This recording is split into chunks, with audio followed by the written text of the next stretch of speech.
clock is running. Today, the quest for the 2006 ARCA REMAX Series Championship begins. But right now, the field is focused on an event that carries all the pressure and prestige of any championship. This is Daytona. Blindingly fast and notoriously unforgiving. It's not a question of if, but when something will happen here. Oh, Johnny Miller slides. Oh, we got cars everywhere. Oh, we've got Cleaver flipping down the back straightaway. Nearly the entire field has been held winless on this 2.5-mile monster. Who will go to victory lane today? The 2006 ARCA REMAX season starts right now at Daytona.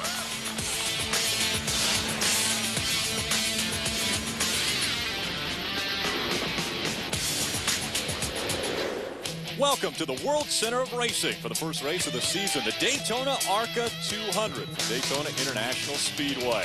Frigid temperatures have descended on Daytona Beach after a cold front passed through yesterday. The winds are blowing out of the north, and we don't expect the temperatures to get much above 50 degrees this morning.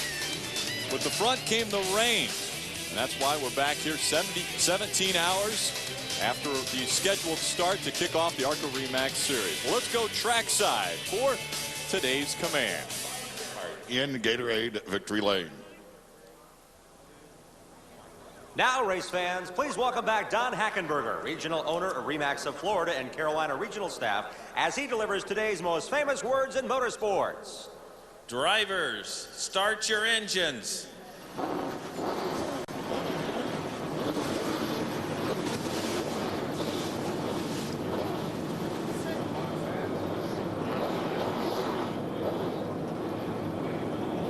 41 drivers strapped into their machines, getting ready to start off the season. This is the first of 23 races that are going to take place throughout this season. Looking to find the eventual champion. Can anyone take Frank Kimmel off of the top spot as far as champion for this series? 2 days ago, Matt McCall goes out early and sets a blistering pace. He grabs the provisional pole. After grabbing that provisional pole, he shares his qualifying knowledge with teammate Stephen Light. Light understands and uses that information to sit on the outside of the front row. And then near the end of qualifying, it's Bobby Gerhardt, moving the two developmental drivers back one position when he earns his record-setting 4th consecutive Daytona pole. Don Radebaugh. Guys, if Bobby Gerhardt doesn't win this race, it won't be from a lack of preparation. We know he built a brand new car just for this race. He hired the MB2 Cup team to service the car just for this race, and he's logged over 500 miles of testing just for this race. If he can win today, he'll be the first 4-time winner, and believe it or not, the only driver to ever win back-to-back Daytona ARCA 200s. He is very, very confident. Looked at him in the eye. He's got the race face on. He is here to win. Nothing less will do. Here's Wendy Venturini. 7 ARCA championships, 18 super speedway wins. None of them have come at Daytona. Our reigning champ, Frank Kimmel, goes for his 8th championship starting today, but has never visited victory lane. He'll have a rough day because he starts deep in the field, 31st. Bad qualifying run, but good news is he was good in drafting practice. He was in the top 5. Look for Frank Kimmel to hook up in that draft and move to the front. Rick? Well, like Wendy says, he's got his work cut out for him. He will start in the 31st position, but this 7-time series champion has a lot of experience under his belt. He has very impressive statistics, as you see there. And hello, everyone. I'm Rick Allen alongside of Ken Schrader and Dan Pardis, here to call all of the exciting action today at Daytona. Now, we talk about Frank Kimmel having to start from the 31st position. Dan, what kind of obstacles is he going to have to work through to get up to the front? Well, Frank has to be patient, but he's got Billy Venturini there right behind him. They're two veterans of this track. They have to hook up, not let that lead draft get too far away, to stay with them and work their way through the field, but they have to be a little bit aggressive. So he's got a good drafting partner, Billy Venturini, who's been around this track time after time, so I think he'll be okay if them two can hook up. Ken, you've got a lot of experience around this track. Now, how much is experience going to pay off when you've got 18 Daytona rookies that you've got to work your way through to get to the front? Well, you know, you got to come here your first time sometime, you know, and you know, you're a rookie and you're starting ahead of Frank in the ARCA race, so you got to kind of have a pretty good clue of what you're doing, but you learn stuff very fast and sometimes very hard here at Daytona. So we'll just have to hope we have a good, clean race. these guys are all ready. They know what they're doing. And we have quite a few developmental drivers that a lot of the NASCAR teams are placing these drivers into the ARCA REMAX Series for experience. Case in point, the 2 top rookies here at Daytona are starting 2nd and 3rd. They're out of the Robert Yates. Yep, racing stable. We've got, we got Yates, we got Ray Everham, we got Ganassi, but we've got a lot of good experience behind these guys. And Kenny can tell you that's real important here. They've got good spotters on the roof talking to these guys. They've talked with their teammates. They've talked with the, I know for sure they've talked to Dale Jarrett and Elliott Sadler, and Casey Mears has helped with Legacy Jr. So we got some good help with these guys. And if they're patient and they listen to their spotters up on the roof, they'll be just fine. Half of the top 10 starters, are developmental drivers. But, these weren't just kids that we went around in high schools and picked up. These were kids that were already excelling in other forms of racing in other divisions. So they know how to race already. They're just getting their first taste of Daytona. We're taking a look out of the back from behind the pace car. The Daytona pace car looking back at the field of 41, about to get started in the first race of the ARCA REMAX Series season.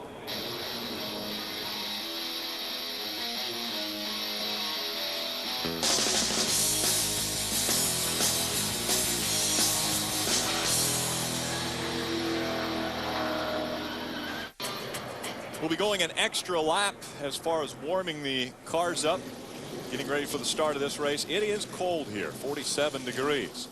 Starting on the front for the 4th consecutive year, Bobby Gerhart is the pole sitter as we look at the ARCA REMAX starting grid.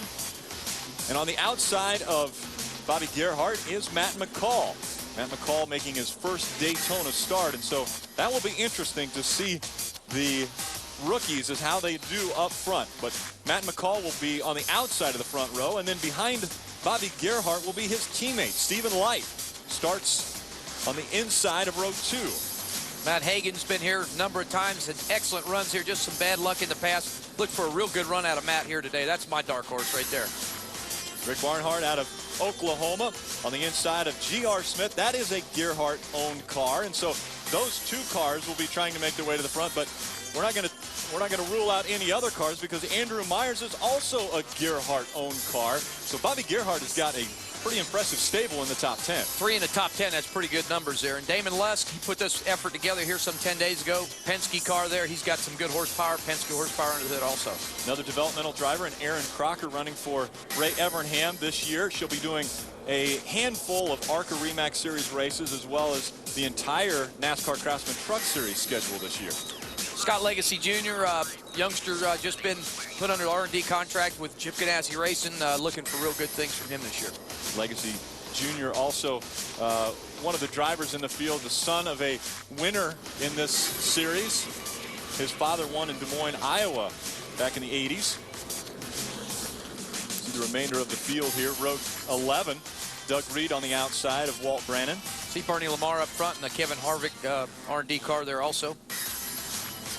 Ken Weaver just turned 50 on Friday, so breaking the half-century mark as he starts this race. He finished 3rd in the point standings a year ago. See Frank Kimmel, Billy Venturini way there in the back, just having real struggling there during qualifying, but in drafting both these cars were really good. So their idea, they talked. I talked to them yesterday. They were both conversing about going to the front. So I look for them to work together here this morning. And that's the end of the provisional starters. Todd Boucher rounding out the field, starting in 41st position. We'll be riding along with a few different drivers, one of those being Frank Kimmel. He starts in the 31st position, so we'll have a pretty good perspective of what it's like to work our way through the field. Be exciting looking through the windshield of that car this morning. It's exciting looking through the windshield of any of these cars here, I can tell you that. Or looking in the rearview mirror in the pace car, because you know what's going to happen when you pull off. Justin Dirks riding along with him. He'll start in the 12th position. Good qualifying for Justin. Wagner-powered motor there. A good qualifying effort. Riding along with Damon Lusk as well, and that number 37. He'll start 7th, so a little bit closer to the front. But again, a lot of inexperience around him on a super speedway.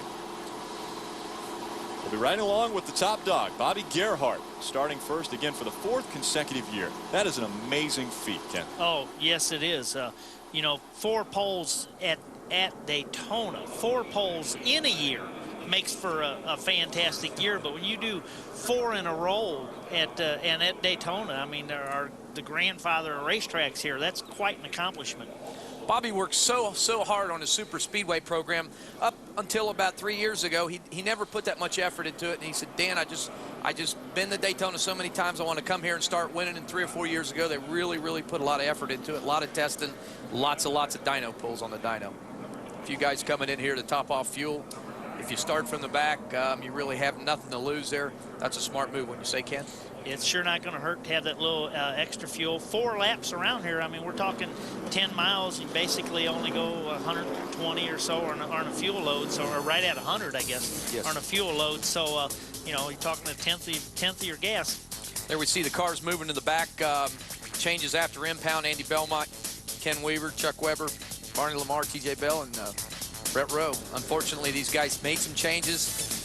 And you have to go to the back of the field if you change anything in that car after impound. So they'll be joined now by the fellows that just came in and topped off also. Yep, it's free positions. Yes, it is. Let's go back down to pit road for final thoughts before the start of this one with Don Radebaugh.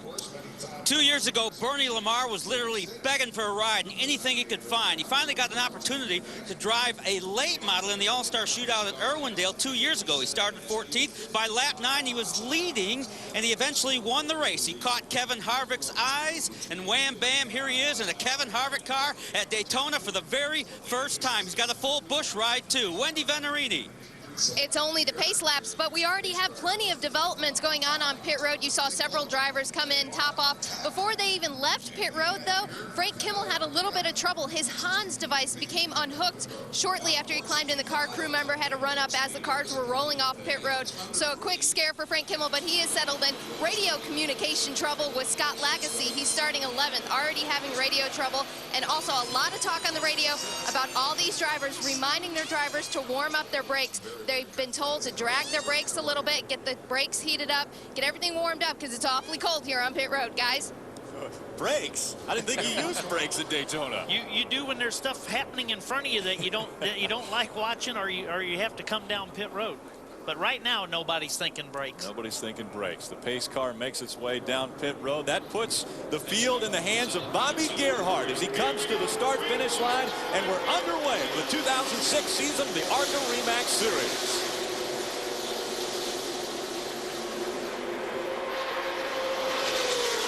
Gerhart with a great start, gets out in front of Matt McCall. Now the smart thing to do here for Matt McCall is jump in behind him and try to get in that single file line and get comfortable for a while.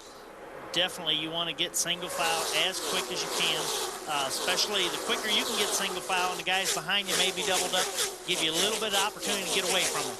Unfortunately, that outside line really fell apart as they went down into one. There was no outside line, so when they run down into one, everybody just kind of ducked to the bottom. As you see, they get down the end of the backstretch, it kind of pulls itself back together. Well, let's talk a little bit about track conditions. Yesterday it rained. They say that would normally clean a racetrack off. It's cold today. What are those factors? How do they factor into this race and maybe a strategy? Well, the rain just makes the track a little grippier. It washes some of the oil and the rubber off.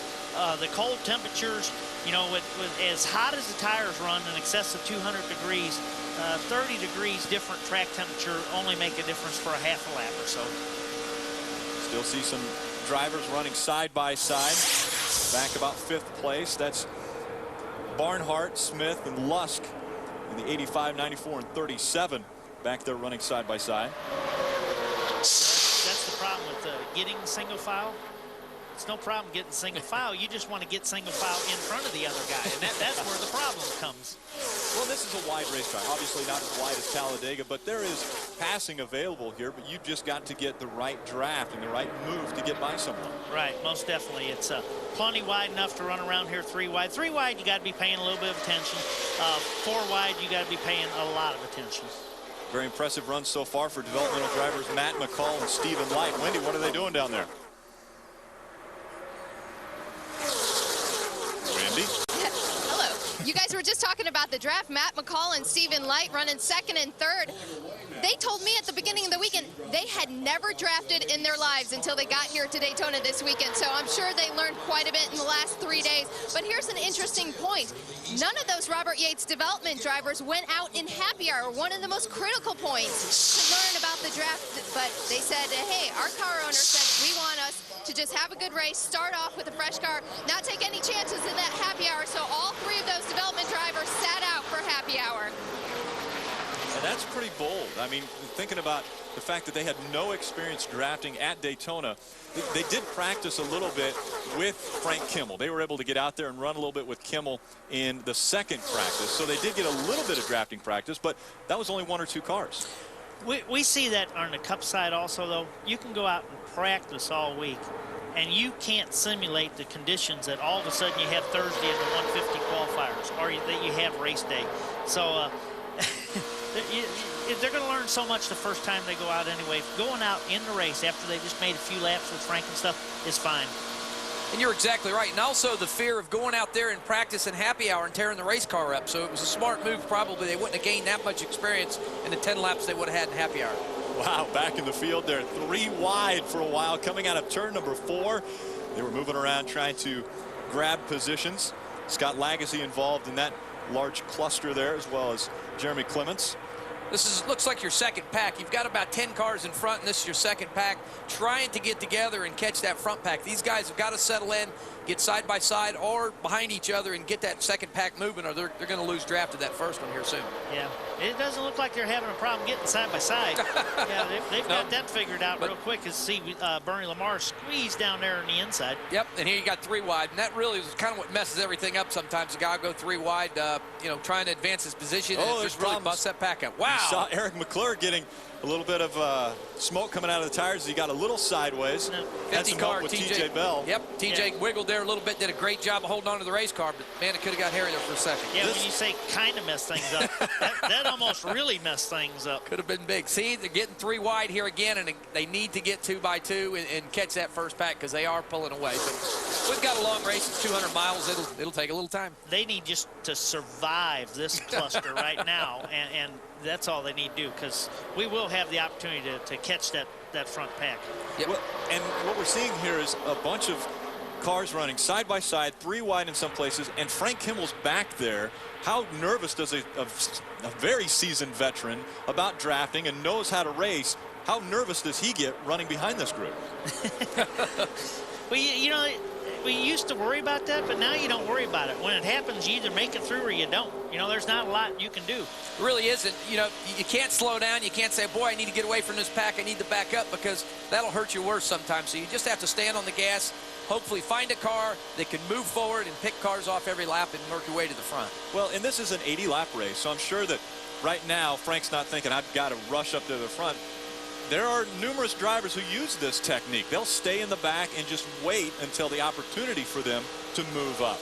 Right, and then you either 2-tire on a pit stop, or you just count on your pit crew to get you in or out, or use a little different strategy and position yourself, give yourself half that track position, you know, put yourself a little bit safer zone than back there all the way at the back, and then just race from that point.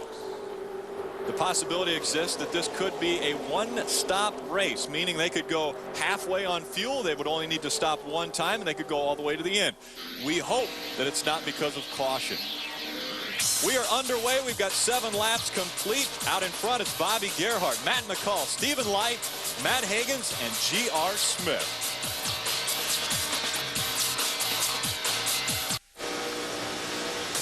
The Rough and Tough NASCAR Craftsman Truck Series returns to speed February 17th. Ted Musgrave clinched his championship, but can he take the elusive Daytona victory with his new team? Catch all the paint, trade, and action of the NASCAR Craftsman Truck Series live from Speed Weeks at Daytona, February 17th, only on Speed. Top 6 holding their position and separating themselves from the pack.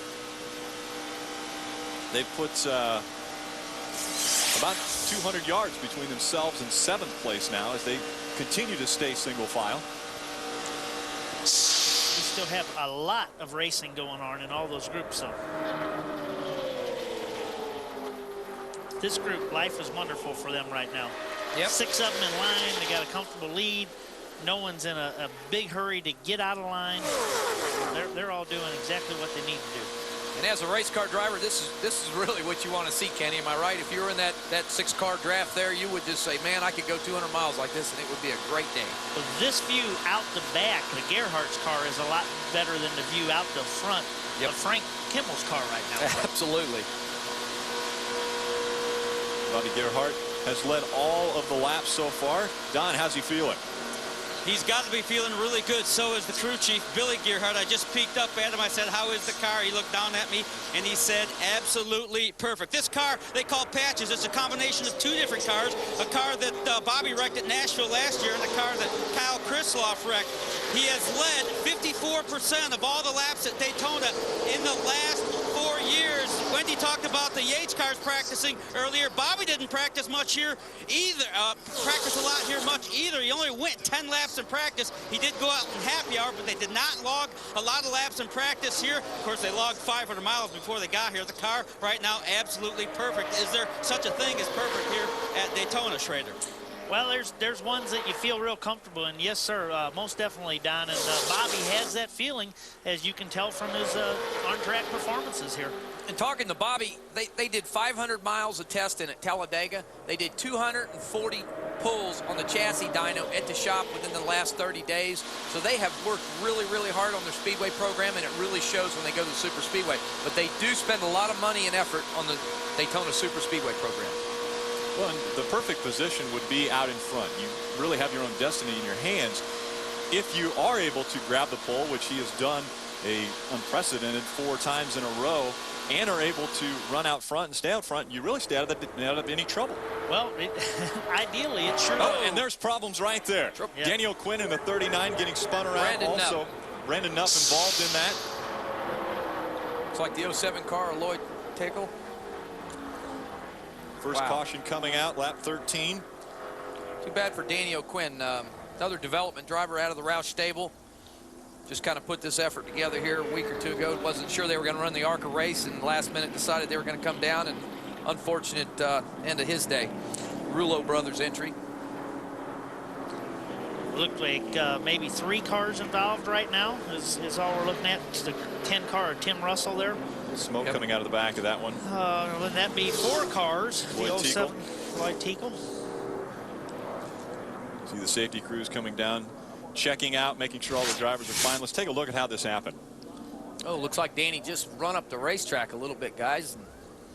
Fortunately, got turned around. Got up the racetrack, and there wasn't much he could do. He had to check up to keep from getting in the car on the outside of him, and then he got a little boot from behind, which is nothing that car can do either. Nope. Once you get up and get out of the gas a little bit, it's just so hard to slow down. Here's a replay slowed down here a little bit. See, gets up the racetrack right there. Yeah. That put the 07 and 10. There was just look at Frank Kimmel. Hard left to the inside. Hard left to the inside. And then the problem is turning back right. And what a job Frank did to divert his first catastrophe. This happened so fast. Let's take a look from on board with Frank Kimmel. Oh! And looks like he might have had a little contact there. It's possible. Could have got a little nose action there, but boy, he escaped that one. Safety crews continue to take care of the 39 and the 96. Another car that was involved in that, I saw the 3 getting bumped. That's Jeremy Clements that may have a little bit of nose damage to that car. See Brandon Nutt climbing out of the race car, appears to be okay. A little closer look at Frank Kimmel in that number 46. New color scheme for him. See the right side flattened on the 10 car. Tim Russell. Don, what's going on? Quite a bit. Tim Russell just getting underway, but they worked on it a lot. They've got some serious right side damage and some damage to the left front corner. They did their best to pull the fenders away on Tim Russell's machine, but I doubt it aerodynamically anyway. That car will handle very well from here. A bad break for Tim Russell, making his career first start here today at Daytona. Tim Russell, another one of those drivers working his way into this series and starting at the biggest race of the season, maybe of his career.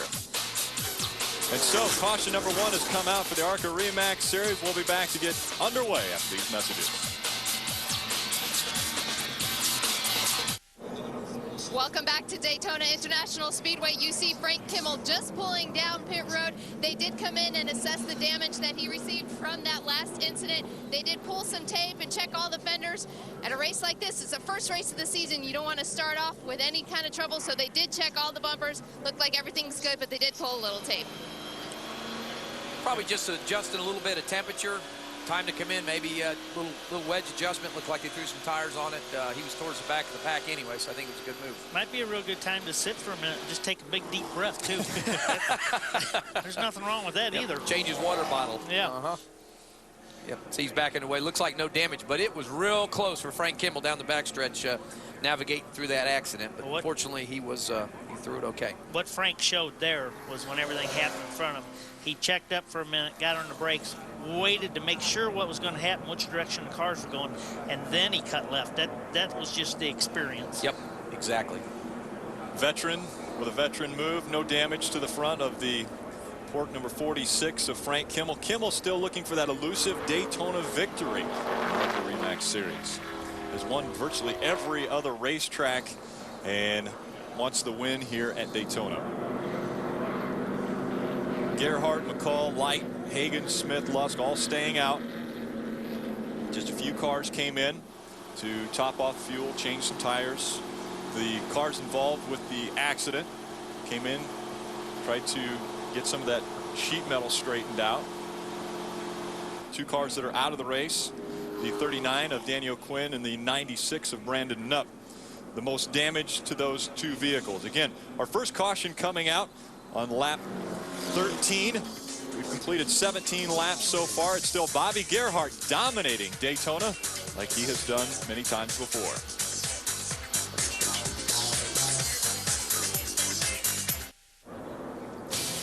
Welcome back to the ARCA REMAX Series. Daytona ARCA 200. Daytona International Speedway, Daytona Beach, Florida. We continue our countdown to green, the Valvoline countdown to green, letting you know how long it will take until we get to the great American race, the Daytona 500, being run Sunday, February 19th. Speed Weeks continues the continued coverage on speed as far as everything happening from the World Center of Racing. Riding along with our leader, Bobby Gerhardt, and we take a look at the 46 Pork car of Frank Kimmel. He came in and had a quick pit stop, but it was a little bit hung up. Not quite as quick as you see here. The right front tire changer gets his hose caught, doesn't get it out of the fender opening, and has to come back and work on a few little attempts to get it clear. Yep, unfortunately, it slowed him down a few seconds, but you know, they were going to regain the field in the back anyway, so really they didn't lose a whole lot of positions there per se. I'm sure if it was under normal pit stop conditions, Frank would have not been happy, but unfortunately it did not work against them. And obviously you can't just flip a switch and go to the front, but Ken, at what point in time do you decide, hey, I've got to get going now? I can't ride back here in 32nd or 33rd position. I've got to work my way up to the front. Well, I think he's going to start looking at that now.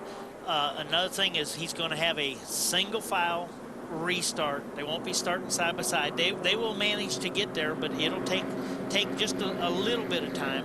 So it's single file. The faster cars are all up towards the front now.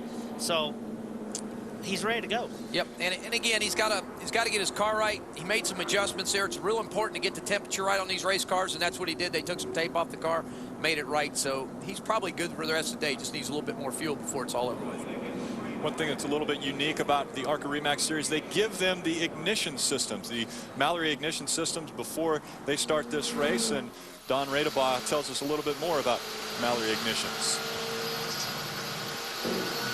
Last year, ARCA REMAX Series officials introduced the brand new Mallory ignition box. What's it do? Well, it electronically limits engine RPMs to 8,800, and that means the engine can probably live a lot longer. But for the very first time, these ignition boxes are being used here on the restrictor plate tracks at Daytona and Talladega. And as each team rolls through tech, these boxes are issued randomly. Well, how'd they do last year? Well, after logging more than 100,000 miles, there were absolutely 0 in-race failures, a very perfect track record for the Mallory ignition box.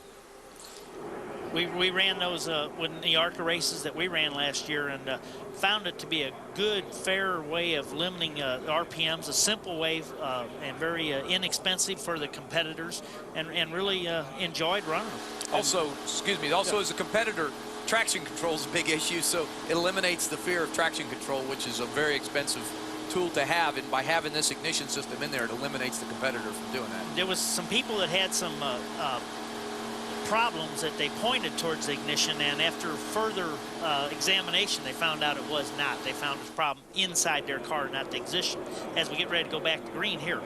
And NASCAR, obviously, they dictate the speed by the gears, and so that's the difference between the ignition system with ARCA Remax and the gears with NASCAR. We've got a car spun around there. That's the Willie Allen.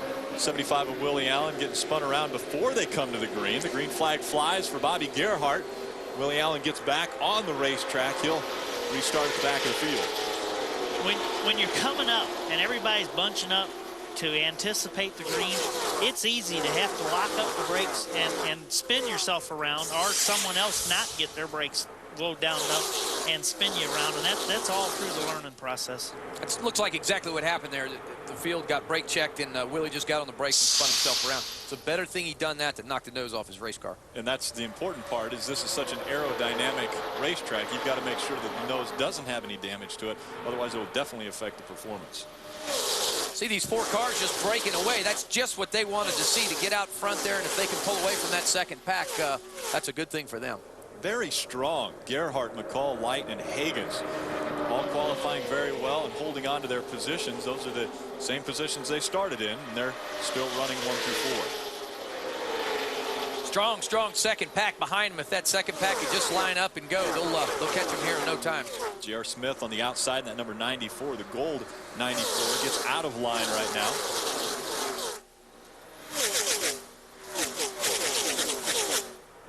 You don't want to get out of line, do you, Ken? No, not if at all possible. Not unless you have a couple fast cars get out of line with you. Got a pusher, you're okay to do that, but you need somebody behind you to push you. Just fall back up there. You see Barney Lamar falls back behind Billy Venturini, and that's what Billy wants, is somebody behind him to help him push through that pack. And we're seeing Billy Venturini make his way up to the front.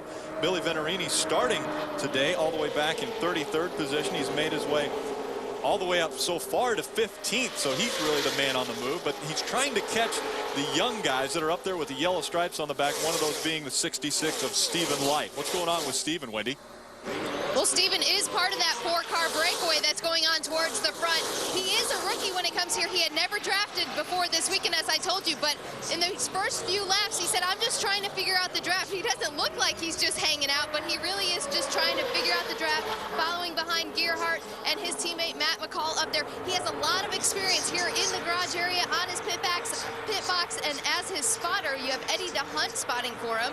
Jerry Pitts is his crew chief, and Robert Yates is on top of the pit box today. So a lot of experience helping Stephen Light today. Again, experience. Oh, we got one on the roof, the 7 car, Andrew Myers. Down, Andrew Myers coming across, well, almost up to the start-finish line. Caution flag flies for the second time as we complete our 23rd lap. All the other cars getting by safely.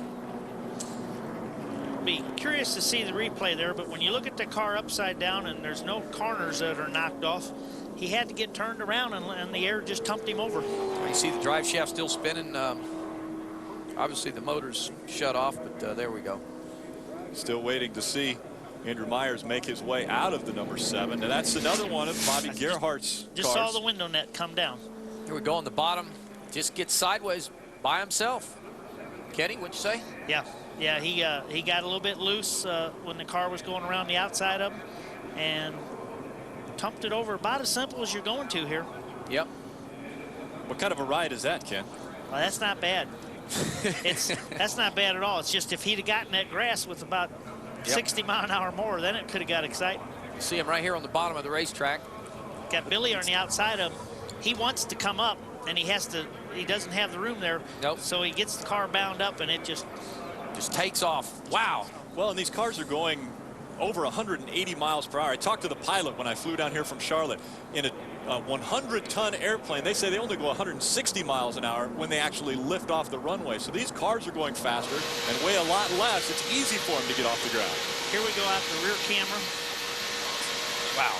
See, the car just turned sideways so fast that the roof flaps really didn't have time to come up and keep that car on the ground. So it just turned instantly. As you see safety crews down here tending to him. It was a nice soft roll. Hopefully he'll crawl out of that car and be okay. That is 7 car of Andrew Myers, Bobby Gearhart stable. Great qualifying effort for him in the top 10 here today. Andrew Myers was 9th in the points for the West Series a year ago, so coming all the way to the other coast to get into the Daytona ARCA 200. Safety crews working on getting Andrew Myers out of the number 7. Again, this is our second caution of the day for the ARCA REMAX Series.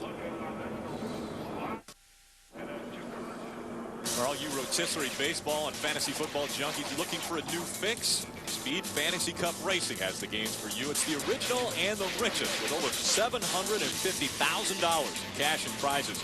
Build your team, gather points, make trades. It's all here. Speed Fantasy Cup offers full season packages, multi-race games, or even one-race contests. Play the Busch Series or Nextel Cup. You can even compete in the Bud Shootout. Look for the link at speedtv.com and join now. Still under caution, Andrew Myers has made his way out of the number 7. See him climbing out of that car. Glad to be right side up. Yeah, one of the I saw earlier, but you see the window net drop down, and that's the universal sign to the safety workers that, okay, I'm conscious and know what's going on, and you drop your own window net. In a multi-car crash, they know who to go to first. Yep, and Kenny noticed he did drop that window net just as soon as that car stopped on the grass. Yeah. Plus, he was ready to get out. Yeah, he was ready to get out. It was time. And these cars are real tight, so it is an issue of getting out of them sometimes. Of course, it's safety reasons, so you don't just jump right out of them. Safety crew continues to right the number 7 of Andrew Myers. It's still on its hood, so we'll go away for another break and be back with the restart of the ARCA REMAX 200.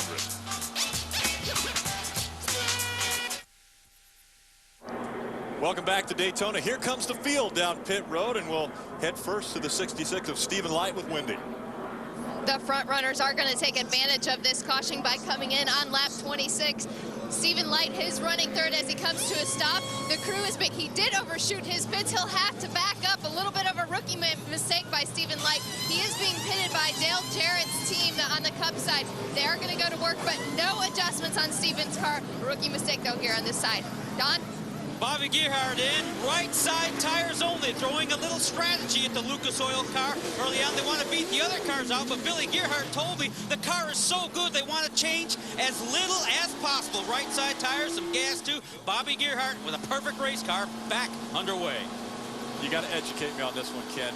Wouldn't that be changing more if you only go with the right side tires as opposed to putting a whole new set of tires on the car?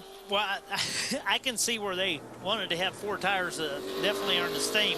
But yes, I would say that's more of a change, only putting on 2 tires instead of taking off 4 used ones and putting on 4 new ones. From experience, Kenny, right side tires and no left sides frees the car up a little bit more. What would you say? Yeah, it's just a track position thing. I don't think he did anything for handling. I think he wanted to assure himself that he went back out in the front of this group. So Bobby Gearhart. But he's not in the front, right? Because we had, believe Ken Weaver stayed out. The 20 car, who finished 3rd in points last year, stayed out, and will be our leader now. Yep, Ken Weaver has a best finish here from last year of 15th, but making a guess as to the possibility of the caution coming out again, so Ken Weaver stays out. And Matt Hagens had a little bit of work done. Wendy? Well, Matt Hagens did come down pit road. He only took 2 tires, so good strategy by him. Frank Kimmel took 2 tires. You did see a long pit stop on the 25. Also, we saw that mistake by Stephen Light. Good communication going on there. Unfortunately, he just got yelled at by Eddie DeHunt, his spotter. He said, man, we told you before this pit stop, warm up those brakes. We've been doing this a long time. You haven't. You got to keep those brakes warmed up. He said, I did have them. They just locked up, and he overshot his pit. And he said, well, now you got to make it up on the track.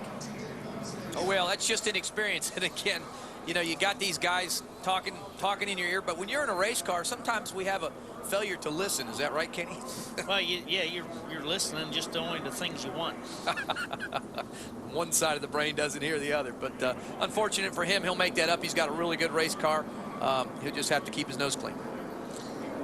He's got a little bit of work to do, though, because he will have a couple cars out there in front of him after those pit stops. Damon Lusk, with a good stop, was able to get up in front of he and his teammate McCall. Ken Weaver, who didn't pit, was 15th, now first. He's had a lot of, they've changed 2 engines in that race car. They changed another engine before the race and went to the back of the field. And Ken's had an up and down roller coaster ride. Eddie Sharp, the car owner of that car, crewing that piece. And Eddie knows what he's doing, so Ken's worked his way back to the front. Unless you start up front and have a real fast car, most all the races here are roller coaster rides. We look right now, and we have Frank Kimmel in 10th place, who stayed at the back, pitted early, had to drive through one wreck. Billy Venturini's 20th right now. He went up towards the front, ran exceptionally good, had a little trouble in the pits this time, and and he's back to 20th. So, I mean, they'll both be there at the end, but I'm just trying to say it is a roller coaster ride here. Well, we're not going green this lap, so we're guessing that there will be at least one more stop. Some people may try to stretch it until the end of this race, but that would be a long ways to go, as we have just over 50 laps remaining in the Daytona ARCA 200. We'll be back with more on Speed.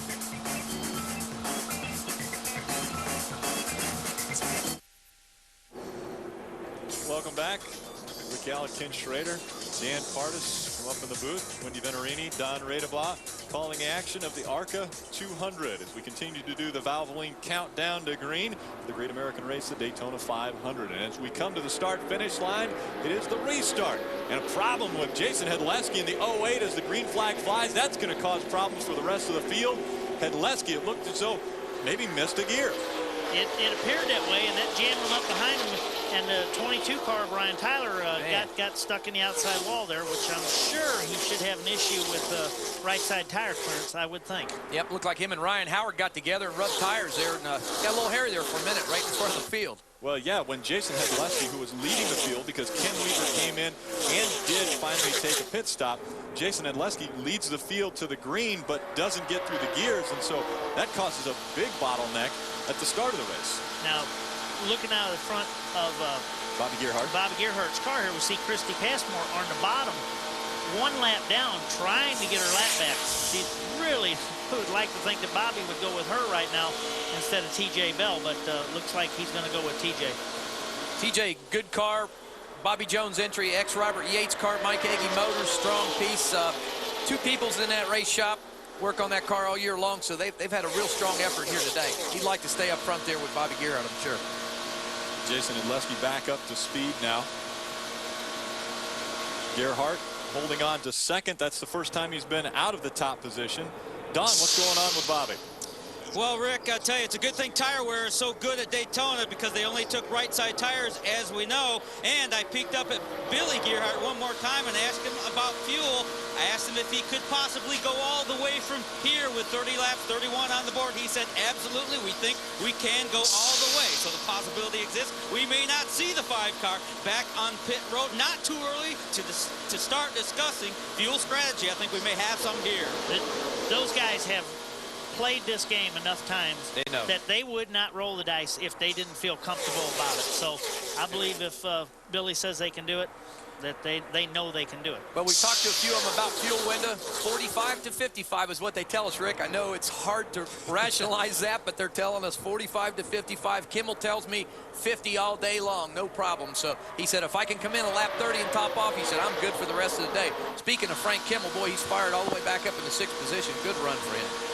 Frank Kimmel starting back in 31st, but a good pit stop gets him up into the top 10. And here goes Bobby Gerhardt making the move for the lead. Now, is this something he wants to do if he's thinking about fuel potentially being a problem come the end of the race? Does he want to get out there and lead? It'd be nice to be hanging in second, but the way the draft is here right now, you're basically running flat out even when you're in second. So you don't have the chance to save the fuel like you used to. So fuel mileage isn't going to be much different. 50 car TJ Bell, unfortunately, getting hung out there on the bottom, just getting pushed to the back. He needs to get back in line in that black 50 car to stay with that lead draft. Bump drafting there. That's Bernie Lamar in the 31, letting the 12 of Mario Gosselin know he's right behind him. Well, I tell you, Frank Kimmel, he's feeling a lot better about himself right now up there in that top 10. He's saying, shoo, man, I finally made it to the front. If I could just stay here, if we have to come down the pits again, he said, I'll stay up in the top 10 and be there at the end. You know, out of the last 5 races here at Daytona, Frank Kimmel has finished in the top 5. So that's pretty impressive. And again, he's never started up there on the front row or up in that top 5 consistently. So he knows what it takes to win races here. Frank Kimmel, again, I say it every year, he looks at the big picture. He's here to win championships. He has to do what it takes to win championships. I saw you take a deep breath there when Justin got pretty close to the wall. Yeah, well, the reason Justin got pretty close to the wall, I believe, is the 50 car was up behind him. That sometimes affects the way your car wants to turn, and it did not want to turn coming off turn 2, and he used up all the racetrack and had to lift on throttle some, but did a good job. A lot of times they don't realize you're in trouble early enough, and he did. Here we see the 31 of Bernie Lamar. That's a Kevin Harvick's developmental driver in this field today. Running very well. He's currently in the 5th position. Doing a great job. Again, he's got some good guidance. I'm sure Kevin's on the motorhome or up on the roof watching this race and help navigate him around this racetrack, and it's so important to have that here in the draft at Daytona when you don't have a lot of drafting experience. Tested Busch car out in Vegas last week with Bernie, which he's run the full Busch car for Kevin and Delana, and Kid, he's a good little race car driver. He's going to do real good. See the 12 car Mario Gosselin, great run for him out of Florida. Billy Hess car, that car is a Joe Gibbs cutoff body. He believes it's an ex-Tony Stewart cutoff body. They just put the body on. He put it on that race car himself. Done a great job, and obviously he says it really sucks up good. There's Eric McClure in the middle again. Wow. We've seen him run through the middle of 2 lines before. I would think he would learn after the first few times, but he's trying it one more time. Wow, just on the inside of G.R. Smith there in the gold 94 car. Not the place you really want to be. The wind gets real buffy there when you get in the middle, especially when you got a guy on the outside and the inside. You really want to stay too wide here at Daytona. You see Ken Weaver, whoa, sticking it 3 wide here. See the car bouncing around from side to side. Whoa, right behind him, that's Scott Lagasse. Scott Lagasse Jr. gets spun around, but gets it straightened back out. It's back underway. A little left rear corner damage to it, but he's back underway. Wow. Let's see if that left rear, if there was some help there. Caution flag comes out, so he'll be thankful for that. Looked like he may have got a little help there, Kenny. We were just talking about 3 wide, and the car's bouncing and jumping and binging around there when you get 3 wide, and possibly that's what happened behind him there. Someone could have gotten the back and helped turn him. Let's take a look again at how Scott Lagasse Jr. gets spun around. He does get help. He got help. Got a little help there. From the 13 car, Johnny Leonard. Looked like Johnny run up the racetrack a little bit, maybe. It got Johnny in the fence himself. Yep. Yeah, Johnny wound up getting a piece of the fence himself. See right there, a little contact. Just spun around. Now, Johnny may have lost the nose of his race car. When you get behind a pack of cars, sometimes if you don't have good downforce numbers on the front of your car, or sometimes your car doesn't run good in traffic. Wow, there's Ken Weaver also. That's kind of what we were watching, and then you seen right behind it, Johnny Leonard getting the back of Scott Lagasse. Scott did a good job there. In front of his somewhat hometown crowd here, a Florida native. They'll do a little work on the left rear of that car. Make sure the sheet metal pulled away from the wheel. Looks like they're changing the left side as well. Chip Ganassi, again, R&D driver. There's Johnny Leonard back underway. See the right side of his car where he has scraped the wall. So our 3rd caution has come out. Scott Lagasse gets spun around with the help of Johnny Leonard. Those 2 cars will make their way back out onto the racetrack. Smoke still coming out of the 13. He'll make his way back down pit road again in just a moment. Welcome back to beautiful Daytona Beach, Florida, as we are closing in on the halfway point for the Daytona ARCA 200. Let's take a look back at what's happened so far as we get close to the halfway point. Pretty clean start. Bobby Gerhart out in front. Matt McCall on his outside. They go nose to tail to start this race, and then problems coming on lap 13. That's the 39 of Daniel Quinn getting spun around. Also involved in this one, the 96 of Brandon Nupp. As they are spinning around, we know that Frank Kimmel started behind this group, and this is the view he had of that first caution and accident that took place. He was able to get through there all right.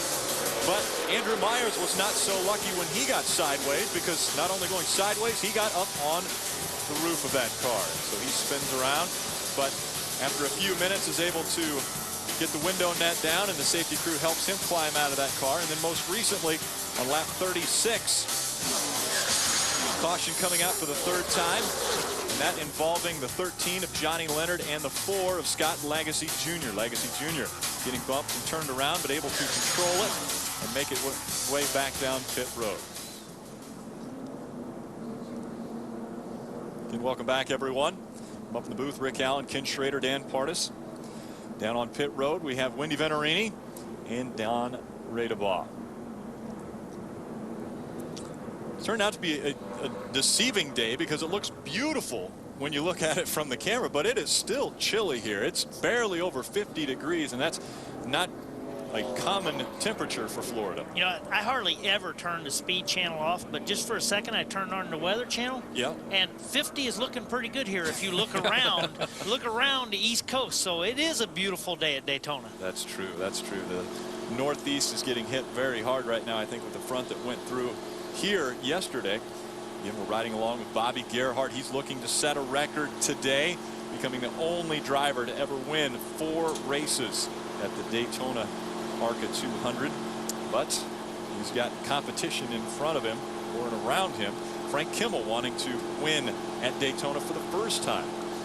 Every one of these laps that they run on yellow makes that fuel less critical. So this is something that they're also factoring in. Well, we looked at it. They topped off there with, you know, 50 to go or so. So we really believe now all these cars can make it to the end of the race. And I feel real confident that anybody that's already came in and took fuel at this point is good to go till the end of the race. So it's just going to be racing from here out.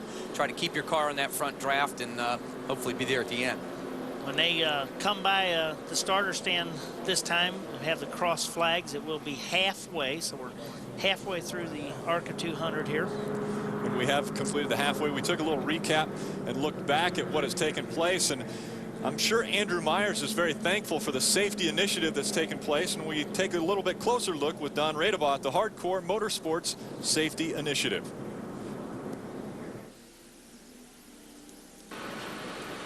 Over the winter at the National Championship Awards Banquet, ARCA introduced a brand new program. It's called the Hardcore Motorsports ARCA Safety Initiative. What is it? Well, simply a strong desire to help achieve a higher level of responsibility within the safety sector of motorsports. It also means that ARCA is a brand new member of SFI, a nonprofit foundation that measures safety standards in motorsports. Now, as a member of SFI, ARCA has raised its safety standards to bring in a whole new line of equipment, from brand new employees who cover safety to this brand new Hemi Dodge Charger pace car. It'll have ARCA officials on board directing on-track safety. It's all part of the brand new Hardcore Motorsports Safety Initiative, and it's brand new in 2006. You'll be hearing a lot more about it all season long. Looking off the back of the pace car, we had mentioned record breakers. Bobby Gerhart wanting to break the record of, well, which he co-holds right now with Iggy Katona.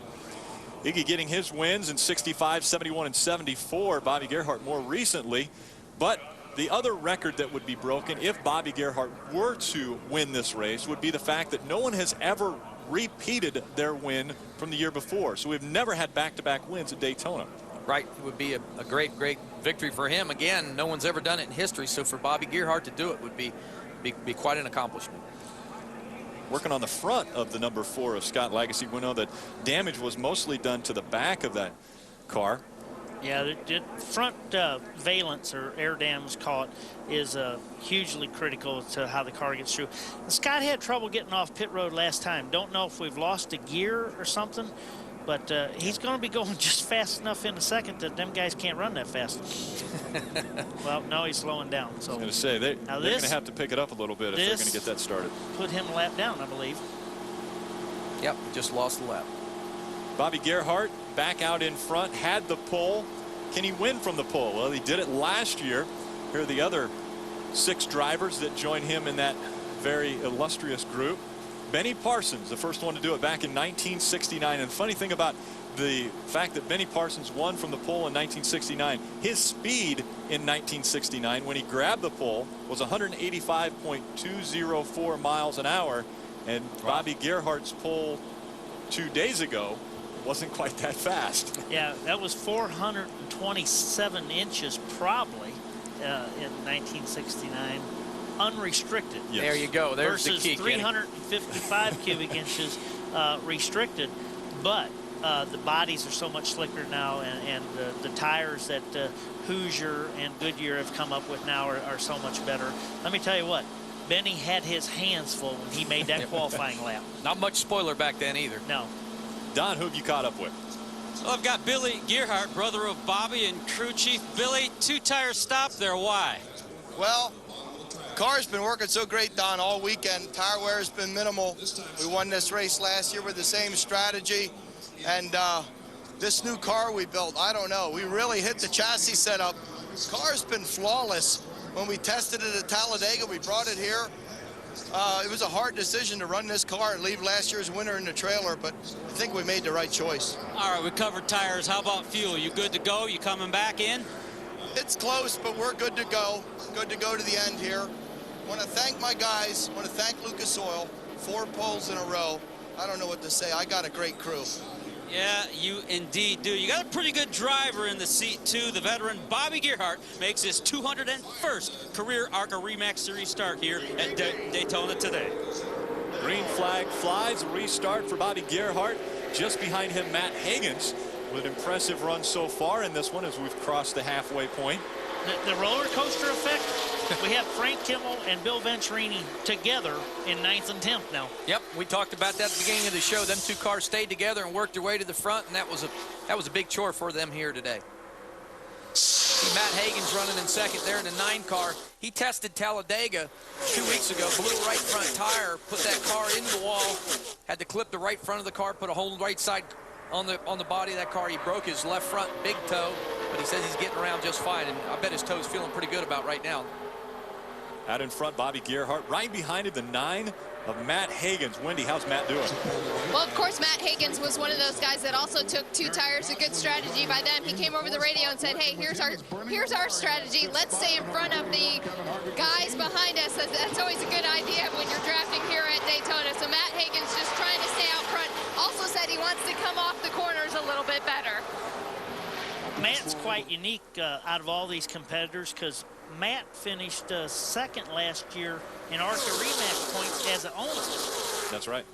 Yep, he drives a little bit and does a little owning. If he can help some kids come up through the field, he helped Joey Miller, moved him on in his career. Matt said really didn't have a driver landed this year. He said, so I want to drive Daytona, and that's exactly what he's doing. He's the owner of Eagle Creek Aviation, which is a big jet company. They do maintenance and sell jets up in the north, so he's a great race car driver, too. He does an awesome job here on the Super Speedway. So he's a pilot both on and off the track. Absolutely. Yeah, and he doesn't want to fly today. No. Andrew Myers has already tried that earlier, and Matt Hagens doesn't want to do that. We're on board with Bobby Gerhardt, looking back at Matt Hagens right now. You can see where your favorite driver's running. If you take a look at the ARCA REMAX running order on the top of the screen, currently showing how far the drivers are behind our leader, Bobby Gerhardt, out front. Nose to tail, that's a good sight to see out front. If you're in that pack, that's where you want to be. 8 cars in that lead draft.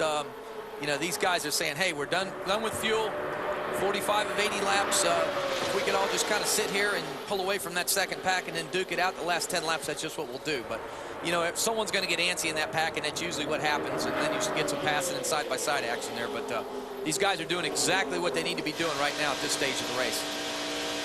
Now we're on board with Frank Kimmel in that port number 46. Just behind Frank, that's Billy Venturini. Wendy, what's going on with Billy? Billy had fallen back to 20th after a bad pit stop on the left rear tire. He's worked his way back up to the top 10, but he's very animated on the radio, as we all know. He just came over and said he feels like Frank Kimmel is holding him up. He lost the draft of that first pack, and the way Billy feels now is that the 46 is holding him up. He wants to get around him and catch back up to the top pack. You know, you would say just pass them then, but that's not the way it works at these racetracks. And you can have a car that just won't run in front of you, and even though you're faster, you're just not quick enough to pass them. So that's a very frustrating position. Oh, you're exactly right, Kenny. I know I was at Talladega, and I had a car. I got hooked up with Mark Gibson and picked up some 4 miles an hour. I mean, it was unbelievable. I thought we put a spark plug wire on, and it just sometimes makes a big difference on the car that's in front of you. You may get a car that you just don't go, and what it is, it has to do with the air coming over that race car, getting into your cowling, your air intake that feeds the engine. So if you get behind a car, your car just doesn't work. Sometimes you have to move. But in Billy's situation, he has nowhere to go. Frank Kimmel's the only car in front of him in that pack, so he's really stuck. His best friend, though, could be the 63 of Dwayne Bryan, who's right behind him. If Billy decides to go away from Frank Kimmel, and Dwayne Bryan will stay with him. Now, Dwayne Bryan knows how to win races. He won last year at Chicagoland. Well, but they're getting hung out right now. Dwayne Bryan's saying that wasn't a very good move. Well, you're exactly right, Rick. What happened there was you seen Billy and Dwayne go to the high side. Their spotters are talking probably right now saying, hey, we need to get rid of Frank Kimmel. They went to the high side, but Frank's got a mirror in that car, and he's also got a spotter up top, and he says, hey, them guys are going to the high side. You need to not block them, but maybe get in front of them a little bit so you can get a little shove, too. That's what makes it difficult. Wendy. Patience is definitely key, but how long do you actually wait before you make that jump out and try and get in front of the pack? The 25 of Billy Venturini and Dwayne, the 63 car, were actually having that communication just like you were talking. They said, let's get together, let's get in front of Frank, and we'll see how many cars follow behind that draft so they can pass the 46 of Kimmel. Right now, Frank Kimmel almost going to be hung out, but he looks like he ducked back in front of Billy Venturini. I can see where Billy Venturini is going to say, hey, he's holding me up. Out in front of the field, though, it is Bobby Gerhart leading that 8-car pack that has separated itself from 9th. And 9th is Frank Kimmel. Kimmel has, you would say, held up the pack behind him. So right now, Frank Kimmel not running as quickly as some of the cars behind him, but still out in front of them. That lead pack's breaking away some 6 to 8 seconds as these guys in the second pack just duke it out. And that's really what these guys in the first pack want to see. Because that breakaway up front, it's just going to be so hard for that second pack to reel them back in. Oh, we got issues. Problems. There's Dwayne Bryan getting spun around. Also, Walt Brandon into the backing into the wall. And that yellow 65 up toward the wall. 94, G.R. Smith.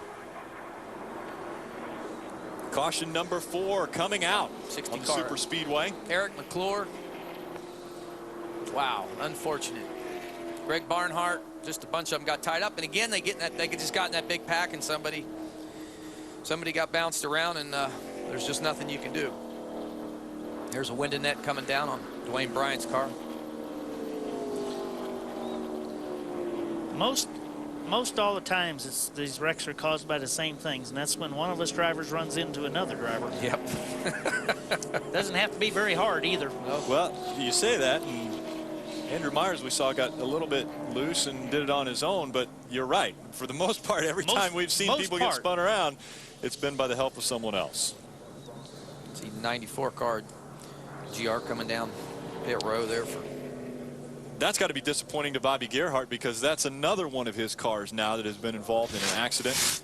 Andrew Myers involved in the first one that Bobby Gerhart owns, and we take a look at what took place. Well, we figured out what happened. The 94 car just got loose. Yep. Now, why did he get loose? I mean, it could have been a tire. He could have just got loose. It came around extremely quick. So I don't know. You hate to point anywhere, but we'll watch it again, slower motion. You see Ken Weaver here right up on his bumper. Ken's Arning. But he's really never touched him. No, and the car came around quick, so that's hard to say. Now Brian Tyler just getting by. 85 also involved in that one. That's Greg Barnhart. 50 car TJ Bell just slips by. Here's another look. Watch these two cars right here. Wow. Now, Billy Venturini's persistence to get to the front had him 1 car length ahead of that wreck. Yep. So, I mean, it's paying off. That's right. Yeah, we were just talking about 63 car and Billy Venturini drafting together, and unfortunately, he's lost a 63 car as a drafting partner. Riding along with Frank Kimmel.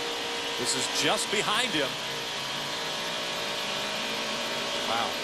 Kimmel now the elusive driver, has been able to stay out of the 4 cautions that have taken place so far at Daytona. The 4 cautions have come out. This one coming out just before lap 50 on lap 49, involving 5 cars. So 5 more cars have gotten out of the Daytona ARCA 200. And welcome back to the Daytona ARCA 200 on speed.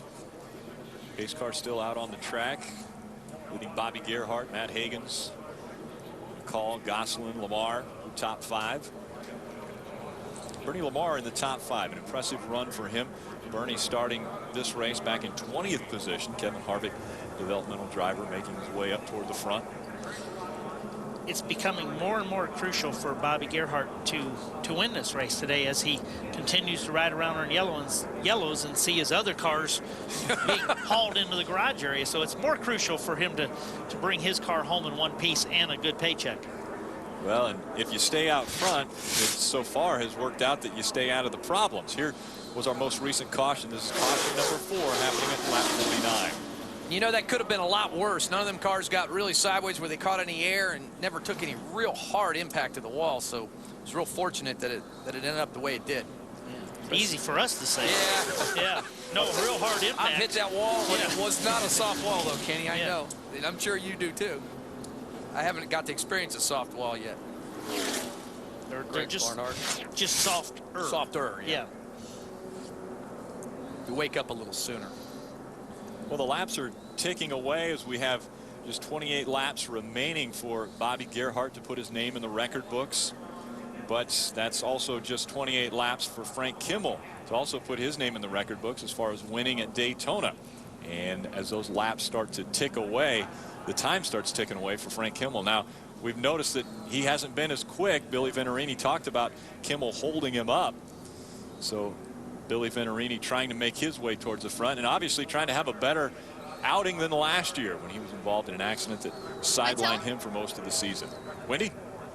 I was just going to inform you guys of some of the radio communication while we were in break. Of course, Billy Venturini, my brother, always a little bit animated on the radio. Shaver in the 2-car, Dan Shaver behind him, they actually got together under caution. There was a little bit of argument of who was supposed to be in front of who. ARCA did make the decision that 25 is in front of the 2, but Dan Shaver gave him a little bit of a tap on the side, so Billy brake checked him in return. Well, Dan Shaver, by the way, is 55 years old. Billy Venturini is 29 years old. I'm guessing that the 55-year-old decided, you know what, 29-year-old, I'm going to let you know, I don't like the way you're going about taking that position. Well, if you look at the nose on the 2-car, his day has been changed drastically now. Neat to see the sponsor on Billy's car. They're involved with ARCA now. The Hummer's going wild to convert some Hummers. They really got some neat Hummers out there. And so we are still under caution. We'll go around one more time before Bobby Gerhart will get the green flag to restart this one. But it could be Bobby Gerhart's 4th win at the Daytona International Speedway. We'll see when we come back.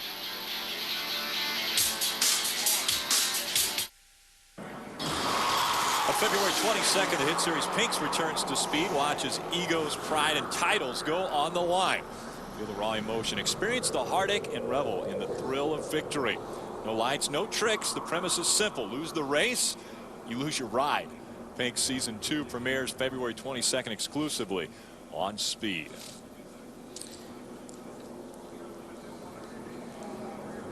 Valvoline countdown to green continues. The Daytona 500 Sunday, February 19th. You looking forward to that race, Ken? Oh, you know we are looking forward to that race. How about the Super Bowl of racing, the first race out? I don't know. It's been like that forever, and as far as I'm concerned, that's the way it needs to be. Where it all started. It's just a great place to come to, Daytona. So our rookies, we have 6 of them out of the race so far. So we're 2/3 of the way through the race and only 1/3 of the rookies out of the race. So I'd have to say they're doing us a good job today.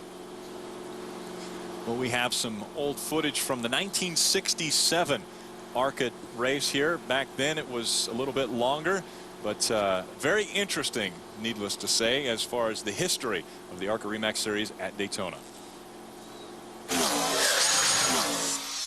Daytona, USA, and 39 late model stock cars take to the track for the 4th annual ARCA 250, the Auto Racing Club of America's top event each year. And here they come, the best and fastest field in ARCA history.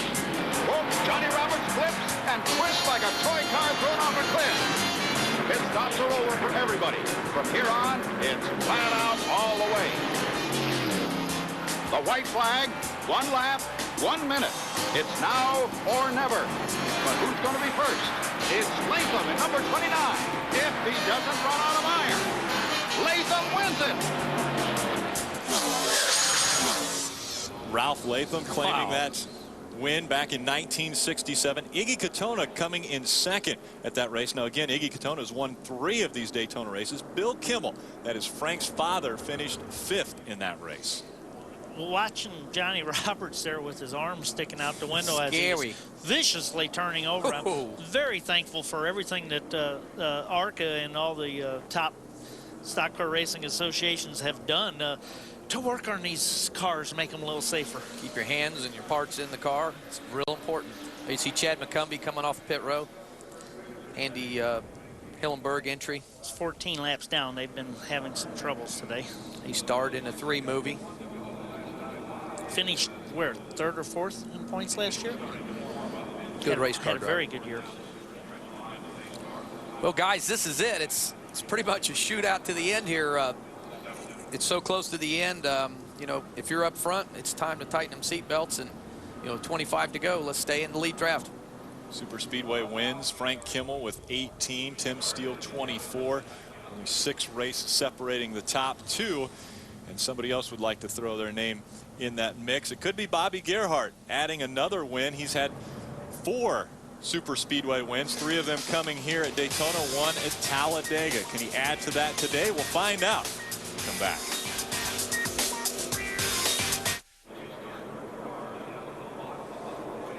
Continuing coverage of Speed Weeks on Speed today, 11:30 following our race, Speed Weeks. Then NASCAR Live 3 p.m., 6 p.m. NASCAR Victory Lane, and 7 p.m. Speed News. And news show Tuesday at 8 p.m., a 1-hour special, NASCAR 5 years later, talking about the changes that have taken place in NASCAR since Dale Earnhardt passed here at this racetrack 5 years ago. The green flag flies. Bobby Gerhart holding on to the top spot. He has led most of the laps today. And he looks like he is definitely the man to beat unless problems arise with that number 5 car. But Matt Hagan's just behind him. He's held on to the 2nd spot. Matt McCall, a very impressive run for that rookie driver and driver developmental program for Robert Yates Racing, holding on to the 3rd position.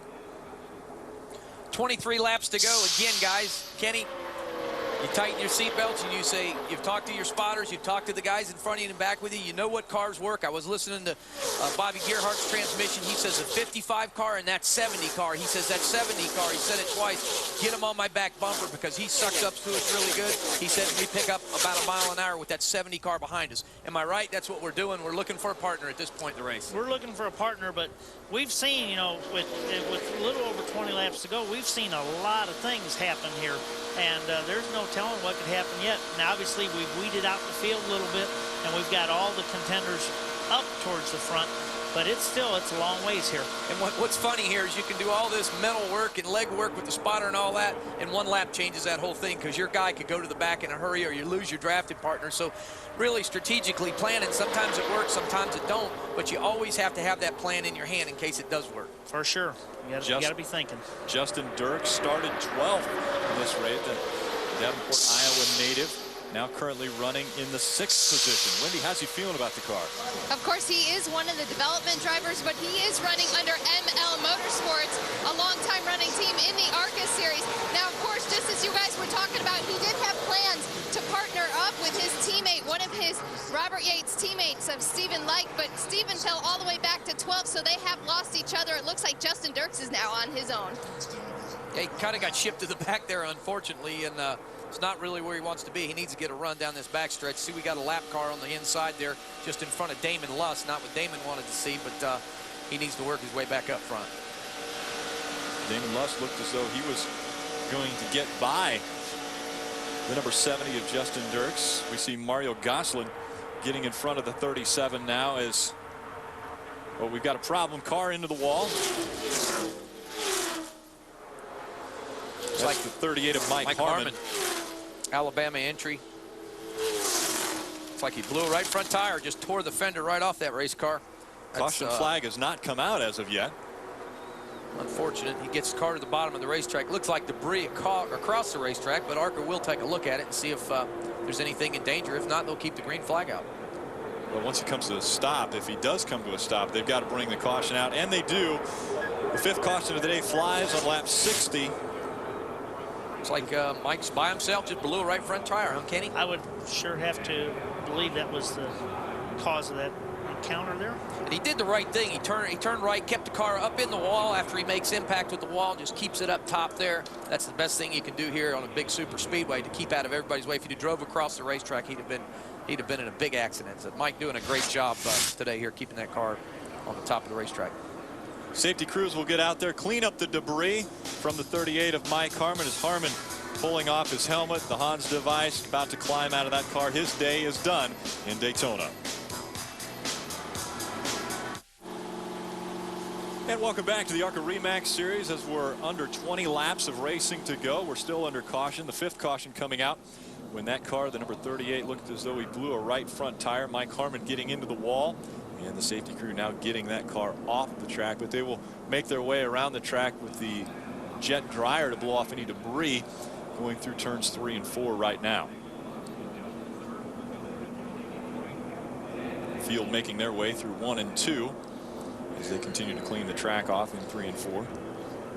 With the tracks like Daytona and Talladega with so much banking, you can have a fairly good sized piece of metal up there, and the jet dryer will just blow it off these tracks. So it's pretty convenient.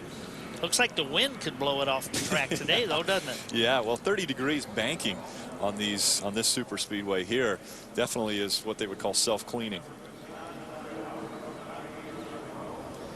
See Matt McCall there. I think he's going to run 8 to 9 ARCA races for Mr. Yates this year. Having a fabulous day for his first day here at Daytona. Don, what's going on with Matt? Well, I'll tell you, the car has been absolutely flawless all day long. He's not sure if they have enough for the 5 car, but they're very happy. Remember, this is Matt McCall's first ever super speedway start as a Robert Yates development driver, and he indeed will be running about 8 to 10 speedway races with the series this year, but they're going to add 8 NASCAR Busch Series races to his docket this year as well. He's got Dale Jarrett's guys crew in the car down here today, so everything all in order. And I got one more thing on this guy. You don't want to make this guy angry on the racetrack. He is a 3rd-degree black belt in karate. Matt McCall, you'll be seeing more of him in the ARCA REMAX Series here in 2006. Seen a lot of them today. You know, we need to get Matt McCall and Chuck Weber together, because Chuck Weber is a black belt in Taekwondo, and just have maybe a little pre-race gathering. All I know is when I run my 3 or 4 ARCA races, I just need to not run into either one of them. Don't ever touch them. I can't play that game. I know that.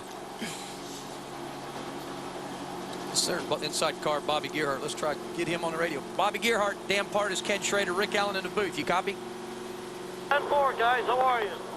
Pretty good. Pretty nice up here, Sonny. Sandwiches, Coke. How's about it in that race car? Looks pretty good out there. You look pretty strong. Hasn't seen anybody that's really had anything for you. Let me tell you, it's perfect conditions to be in a race car today. No doubt. Our spotters are earning their money today up in the breeze. Anyway, takes us about 10 laps to get any temperature here.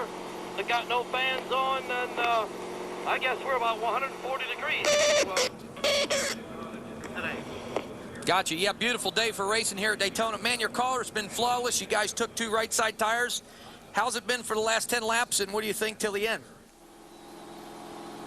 Tell you something, I can feel certainly been the fastest pace that I've certainly been in any one of these races. I've been trying to stay middle of the racetrack up just to maybe keep the tires under this thing, and Yeah, I got some pretty good cars behind me here, so I'm going to have to be heads up. Just try to keep them there, guys. 10-4, Bobby. Hey, good luck from all of us in the booth. And, hey, you know, you've been setting records, and today may be another day for you. So good luck to you. Bobby Gerhart looking to claim his 4th victory at Daytona, and back-to-back wins for Bobby Gerhart, the 2005 winner of this race, now coming to the green flag for the restart. Coming to 1 to go, so it'll be 15 laps to go when they come green. So it's getting time. 15 laps, still a long way here, but it's not very long if you're not up towards the front. If you're one of those good cars and have got yourself buried back there in 11th or 12th, it's time to go. Speaking of buried back their ways, we've got Frank Kimmel that's back in 9th position. Hasn't been able to really work his way up toward the front other than a little bit of pit strategy at one point in time that got him up there. But he's, I guess, plateaued off at 9th right now. But this is seat time for Frank Kimmel, and maybe he's looking forward to the other race that he's running here, which is a very prestigious race, that IROC race. What an honor, and I was very glad to see IROC invite the ARCA Series champion into the IROC Series this year. Definitely very, very deserving. I called him up when he got the invitation, congratulated him, and he will represent the whole ARCA Series very good here. Quite an accomplishment, exactly. And to get in an IROC car as a stock car driver, that would probably be the biggest charge because of the downforce numbers on them cars, Kenny, and all the cars are the same. It's just, it would have to be a real thrill to drive one of them. I got to do it in '95, I guess it was, and wow. Whew, wow. They because those downforce numbers are real good, you can really get aggressive. But as we see, Jay and Barb Signori do such a good job, the whole IROC team with those cars, as far as getting them where they stuck to the track, and very, very competitive, all of them equal. Here's Frank Kimmel talking to Bill Kimmel. That's an ex-PPC car. John Andretti drove that car. Joe Ryan engines in that automobile. Great job from them guys at the race shop, and he's looking for a top 10 here today, and I'm sure that'll carry through the year. We can see Frank Kimmel in that IROC race coming up Friday, 6 o'clock, right here on Speed. Also, again, Tuesday at 8 p.m., that 1-hour special. NASCAR 5 years later, the changes that have taken place since the late Dale Earnhardt passed away. We come down to the green here. One person that we haven't talked about much today would be Erin Crocker, and she's back there in 15th with Jeremy Clements right behind him. And those two cars are capable of going to the front. So be curious to watch them. We've got a good pack in the middle of the field. Bobby Gerhart leads Matt Higgins to the start-finish line. We're back underway after we've completed 65 laps of the 80 for the Daytona ARCA 200. Matt needs to get around the lap car, the 22-lap car, and get sucked up to Bobby Gerhart. He's been having a little trouble here today, sucking up to the back of the 5 car, and that's really not what you want. You want your car to get right up on the bumper and push that guy. When he gets about 4 or 5 foot off that car, it's been appearing that he just can't really suck up. And even Bobby Gerhart's made mention that the 9 car, Matt Higgins, just can't suck up. But he may need help from the back, Kenny, to be able to do that. And I think that's what you'll see here in these last few laps. Well, in the 22 car, being Brian Tyler, who was right up in the front when he got in the outside wall on a restart and lost the lap fixing the car, but had a fast car and was in contention before that. Yes, he did. And, as you see, he's able to stay with that lead draft, and he just don't want to move out of the way because he has the possibility he could get his lap back. Yeah, we just saw part of a little excitement there. I think the 9 tried to roll the top against the 22, and it got a little tight. Yep, and it pushed Matt Higgins back to some 5th, 6th position. Not really what he wanted. Also Johnny problems Leonard spinning around. Johnny Leonard in that 13 gets spun around, and everybody gets by, but very close. Bringing out our 6th caution of the day, Johnny Leonard. You know, I knew when you said we only had 25 laps to go, that's a pretty long time. I've been here. Yep, you said it right, Schrader. Unfortunately, Johnny Leonard luckily just doing a lazy spin down going into turn 1 and sits a rest on the grass. Well, what this will do for Matt Higgins, let's see. It's like, yeah, one of his buddies helped him. Ran out of racing room. Looked like maybe the 50 car, TJ Bell there in the middle, and Johnny Leonard not knowing there was somebody there. And that's a real tough spot for the spotters sometimes when you look down there going just through the triangle. It's hard for the spotters on the roof right over top of the trowel to look down. But I know I've spotted here before, and it is quite a chore to really call that. So sometimes a driver really has to use his mirror a little bit more than normal.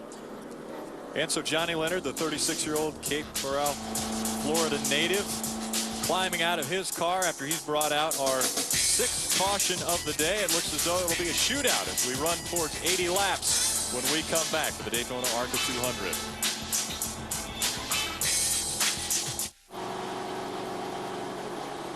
Welcome back to Daytona on Speed. Again later this week on Speed. NASCAR 5 years later. It's Tuesday at 8 p.m. Eastern. Again, a look at the changes NASCAR has underwent since the late Dale Earnhardt lost his life at this racetrack 5 years ago.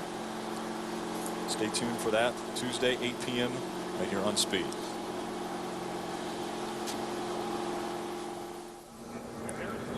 Earlier on that restart, we saw Matt Higgins, who was running in second just behind Bobby Gerhart. Looks like he had a little problems, got into the wall. We take a look at it. Well, he's wanting to go around Brian Tyler here and get back up behind Bobby, and he's got his nose in there, and Brian came up on him. Now, Brian wants to be the first car in line in case he can get his lap back, but with no lucky dog, the chances of passing that 5 are not looking real good. So is it time to cut your losses and get out of that lead group or not? They both have different opinions, I guarantee you that. But you definitely don't want to hurt the left front fender, and that's what we saw happen in Matt's car. How bad it is, we don't know, but it was caved in some. Wendy?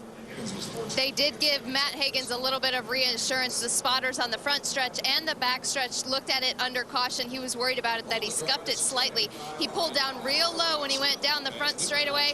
His spotter gave him, go ahead, yeah, it looks good. He went down the back stretch. Spotter checked it out on that side as well. Everything looks good on Matt Higgins' car, but he has fallen back to 5th. And both of them telling you that it feels good makes you feel about 30% better. 30%, huh? Yeah. Because as a driver, you felt something. I felt it, and you can see the more left front tire sticking out than you could before. So we'll just have to see. Got a little left rear damage on the 9 car, but that's not near as critical as the left front, obviously. So he looks like he got a little bump check there in the left rear, and that may not have happened in that incident. It may have happened earlier in the day, but looks like that'll be okay. Our flag man, Brad Hockaday, just let the drivers know next time by we'll go green. That will be 10 laps of racing to go, which means we'll be in single file line. No more of the lap traffic being on the inside of Bobby Gerhart when we restart this one, so it will be a single file restart.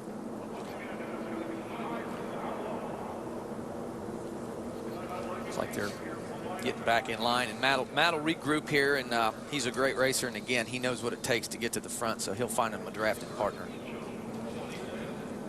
Matt McCall's that number 55, running second, a rookie at this racetrack. That's got to be exciting. It's very exciting, but he came with good equipment, with good support people behind him. He was able to qualify up front and just do his job, and he's done it good. And he's got really good equipment. And again, we talked earlier about the team he's with. That's an ex-Elliott Sadler backup car for Daytona here in 2005. So he's got real good equipment. He's got a good team behind him. He's a short tracker from the Florida area, tested here in December. He plans to run 8 races this year. If he can finish here in the top 10, it'll be a real victory for him. We talk about, in Matt's situation, having real good equipment. Well, I heard Jeff Gordon answer a question one time about how much his real good equipment has helped him, and he was very, very good answer. He said that it was definitely a tremendous help. A lot of people have good equipment. The only thing that he knew is every time he went down the back straightaway and got ready to go in turn 3 and he'd look around, he was the only one in there. So Matt's been doing his job very good too. Yeah, absolutely. I had mentioned single file restart since we were just outside of 10 laps. Now we have 10 laps of racing to go. That is why they had the double file restart still. We saw the 22 of Brian Tyler on the inside of the 5 of Bobby Gerhart. And now they line up. Gerhart, McCall, Gosselin, Lamar, Higgins, your top 5. Mario Gosselin doing a great job here today. Had some bad luck here last year, blew a motor. Kind of an underfunded team, but Mario's put it together. I talked to him before the race. He said, man, I worked really hard, put that cutoff body on from Gibbs Racing. did it myself and a couple other guys in the shop, and it's proven to be a good car here today at Daytona. He's a hard racer, and he knows what it takes to win. Just behind him in that 31, Bernie Lamar, Kevin Harvick, developmental driver, currently being shown in the 4th position. Now, when we're inside of 10 laps, this is when it really starts to get dicey. Don. How about that 31 car? Bernie Lamar in his career first ever start on a super speedway. 25-year-old driver out of West Sacramento, California, here driving for Kevin Harvick. They bought this car from Michael Waltrip. It's an old DEI car, and he is just having a fabulous run. Kenny Wallace ran the 500 in this car last year. Bernie says and thinks he's got the car to win this race if he'll just find one other partner. He'd like to see the 9 and the 12 drop out of line. If he can get that to happen, which he is negotiating for now, he thinks he can take the whole lot to the front. Bernie Lamar giving it a great run here today upstairs. Well, Don, actually, you weren't by a monitor there, but Matt Higgins did drop out of line, and he did just go by Bernie Lamar. So Matt Higgins is actually the man on the move, trying to get toward the front. That was a great move for Matt Higgins. He drove to the bottom. Bernie Lamar looked at the bottom, and Matt just had such a good run going. He's right back where he was just a few laps ago before we went under caution. Matt has brought himself back up to 3rd position. Back up to 3rd, and he just did it by being strong enough to go there and then had some help pushing. Again, he sits behind Bobby Gerhart for laps and laps, can't move. You get another car behind you that pushes you, makes that air work, and man, it takes him right to the front. Damon Lusk right behind him in that 37 car. I think them 2 cars are going to team up and try and pass these 2 guys. Yeah, but I think it's going to get a little stressful. And we see Billy. Billy's going to the inside, making it 3 wide because he's had a good car all day, and you know that he's going to get himself up there if at all possible. Will Frank Kimmel go with him? Those 2 were drafting in final practice earlier in this week, but right now, Billy Venturini seeing himself in 8th position, trying to make the move toward the front. Well, Frank's hanging with him. 3 wide's not what you want to see here through the trial with the 70 car. Justin Derricks, wow, it got real close coming through the trial, but they just need to get sorted out and get back single file to catch that lead pack. Now, the 3 wide is wonderful for the group up front. Hang on, that doesn't look good. Gets in the back of the 70 car. Hitting the back of the 70. Kimmel goes by, and he goes by unscathed, but that is not the case for the 70 of Justin Derricks. Kenny, you called it stressful, is to say the least. Wow, coming off of turn 2 down the backstretch, they get together. Unfortunate. Now, that's... oh, boy. You know, Frank got into him, and that's when, like, Frank was fed his left rear quarter. Frank was there, and all of a sudden, the left rear quarter was in his right front. But he just 3 wide. I don't care if it's the ARCA Series, the Cup Series, the Busch Grand Nationals, or the trucks. You're rolling the dice. Yep, you are. You really are. But you know, Kenny, as much as they preach about it, we all do it, and there's just nothing you can do about it. It's racing. 66 car, Stephen Light, unfortunate end to his day. Let's look again what took place. The 46 on the inside, just behind Billy Venturini in that 25. He'll move up. The 70 comes down. 40. Well, 70 came down when the 20 came him. Just ran out of room. Down. Now, that's a deal where if a spotter's telling you 3 wide and you're on the outside, you know moving down potentially could be real bad for you. Now, it took everybody to cause this wreck. Yep, you see the 70 car. Billy's moving up. You know, Frank's on the bottom. The 20's coming down. Wow, just tight, running out of real estate. Again, it's all about spotters. We got spotters on the tower that tell us whether we're clear or not. And, sometimes we rely too much on our spotters. You have to use your mirrors sometimes. Wow, Stephen Light, unfortunate day for him. Justin Derricks having a great day. Looks like Justin's car was a little unstable there in the center. Just a few earlier, as you see, he gets down in the center of the corner. The car wiggles, he runs, gets in the back, and it's too late. At this point, there's nothing you can do but hold on. Take a look from on board with Frank Kimmel. Dan Shaver in the number 2 on the outside of him. Ken Weaver, I believe, in the 20 car.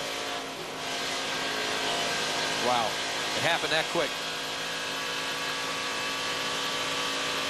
Right along with the 46 of Frank Kimmel, as he was able to get through that. Obviously, the right front of his car making contact with the 70 of Justin Derricks. 66 of Stephen Light's car. Robert Yates, development driver. doing some work now on the 66. Wendy. Justin Dirks and Stephen Light told me before this weekend started, none of them had ever drafted, had never even been involved in a draft. So, yeah, they might have just been schooled in drafting here. Stephen Light and Justin Dirks came over the radio and were just complaining about how they just got sucked up and they both couldn't hold on to it anymore. So I'm sure they have learned a lesson here at Daytona. Not too bad for those developmental drivers. A great day starting for Stephen Light as he qualified in third, but not the finish he was looking for. Bobby Gerhart continues to lead this field. We will conclude with the green flag as far as the finish of this one, and Bobby Gerhart hopes he sees the checkered first. Sunday, February 19th, live from Daytona. Catch the all-new NASCAR Race Day, built by the Home Depot. It's the only pre-race show that gives you inside secrets, expert access, and instant adrenaline. Get set for the Daytona 500 with NASCAR Race Day, built by the Home Depot. Sunday, February 19th, only right here on Speed. Victory Lane already has the trophy for this, the Daytona ARCA 200. Waiting for the winner. Will it be the fourth trophy that Bobby Gerhart has claimed, or could Matt McCall, the driver development rookie at Daytona, be able to get by the veteran and take his first ever win on this super speedway? Take a look back at why we are currently under caution conditions. The 7th caution came out on lap 73, and we're riding along with Justin Dirks.